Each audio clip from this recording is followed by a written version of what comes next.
Monsieur le ministre, sur un autre registre, aujourd'hui dans l'affaire Leonarda, on a Manuel Valls qui est obligé de se justifier, de dire ce matin « oui, je suis vraiment de gauche ». Il y a quelques snipers qui tirent sur lui. Est-ce qu'on n'en fait pas un peu trop? Est-ce qu'il n'y a pas une cacophonie aujourd'hui? Je pense qu'il faut revenir à ce qui s'est passé. C'est une affaire qui a ému assez naturellement tous les Français.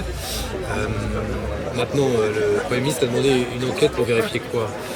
Que dans cette affaire, le droit a été respecté. Et le droit, il mentionne que dans le cadre de l'exercice d'activité scolaire, on ne peut pas interpeller une jeune fille, ce qui est assez logique, sinon on se retrouverait dans des situations ubuesques où la police serait conduite, ce qu'elle ne souhaite pas faire non plus, à rentrer dans les écoles pour interpeller des enfants et les reconduire à la frontière.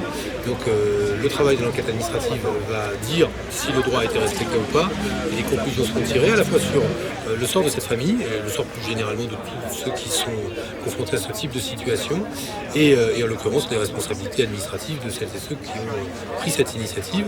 Je ne peux pas vous en dire beaucoup plus, parce qu'il faut surtout que la situation maintenant s'apaise. Le rappel au droit, il était essentiel, il a été fait par le Premier ministre, il a donné le là. Et en l'occurrence, en disant la chose suivante, la République c'est quoi? La loi. La loi doit être respectée, mais c'est aussi des principes, liberté, égalité, fraternité.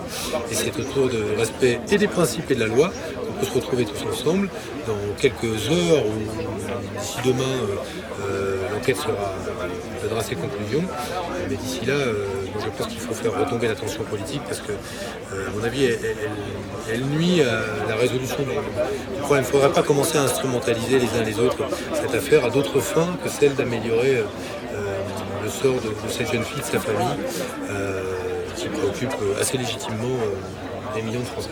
On a l'impression quelque part d'une gauche un peu schizophrène aussi, chez certains en tout cas, qui acceptent l'immigration et qui refusent d'en voir les conséquences dès qu'elles sont présentées. Je ne comprends pas. Qui accepte qui soutient Manuel Valls, mais dès qu'on voit concrètement ce que ça peut représenter vis-à-vis notamment de cette petite fille qui... c'est qu'il y a aujourd'hui, oui, des reconduites à la frontière qui concernent des familles. Ça, c'est effectivement une réalité. La question qui se pose à nous, c'est dans quelles conditions, là où la loi s'applique, la loi est appliquée avec humanité et discernement. Et le discernement, dans un certain nombre de cas, quand on constate que les familles sont en situation de pouvoir s'intégrer, des enfants scolarisés depuis longtemps, on est quasiment... cette famille était quasi éligible au terme de la circulaire qu'a produite le ministre de l'Intérieur à quelques semaines près.